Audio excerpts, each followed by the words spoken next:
Maria Nebres, our next author, has written a book called Love and the Highly Engaged Team Make a Difference Through Your Leadership. Hey, Maria. Hello, how are you? Pretty good. So tell us about Love and the Highly Engaged Team. Well, it was a book, a labor of love, really. I wrote it for an ideal reader, and that ideal reader is a client leader of mine who is a leader in an organization, a large organization, who recognizes that engaging others requires a lot of personal soul searching and also having to manage their own lives, finding herself quite overwhelmed and struggling with the pressures that are brought on from personal life, work life, all of the demands and challenges and dilemmas, decisions having to be made at a leadership level. Wow. So did you have personal experience with this? Like, how did you settle on this topic? Well, Sorry, come a little closer. thank you. For 25 years, I've been in human resources, and I've witnessed managers, leaders, whether at the executive level or in mid-management, but I've also had a chance and an opportunity to really hear what it's like at the employee level.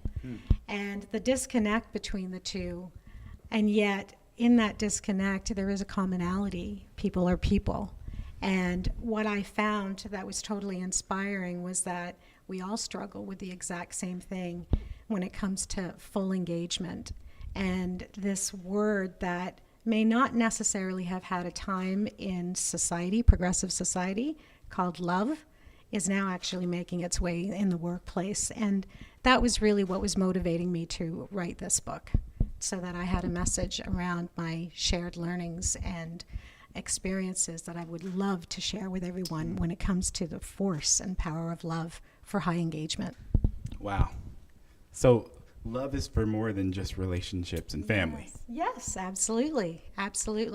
I don't come from a traditional family life in terms of my own home life, but love is very, very present in my life with my relationships with friends, family, and myself. Wow. That's awesome. So let's go to the audience. We have a question that comes from the lovely city of Memphis, Tennessee, from Queen, who wants to know what motivated you to write this. What motivated me was when I turned 50. So this is a bit of a confession because, yes, I'm 50, going into my 51st year. And I realized that there was something big that I wanted to do in my life. My son is getting on at that age where this is a natural transition for me to do something with regards to my bucket list. And one of my bucket list was finding my voice and sharing it out. What was that voice? I mean, I could have picked so many different topics, which I intend on doing in the years to come. This one just happened to have presented itself to me through a really great process that I went through with the author incubator. Angela Loria had taught me a really great process just to kind of zero in. My first book is this, for sure. Okay. So you had many, many topics, and I know that lots of aspiring authors go through the same, situation of having so many things that they can write about or talk about. But how did you whittle that down? Like, knowing that writing a book to one specific person on one topic, solving an actual problem, is the best way to go. How did you choose which problem you were going to focus on first, considering you have so many different topics?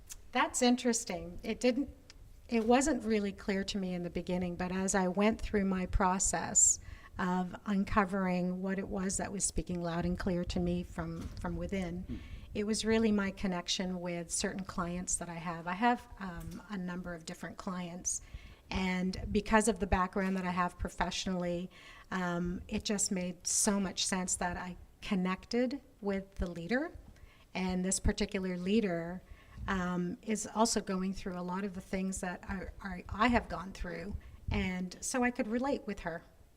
Yeah. Nice. So when you encounter a leader who is experiencing this specific challenge, like,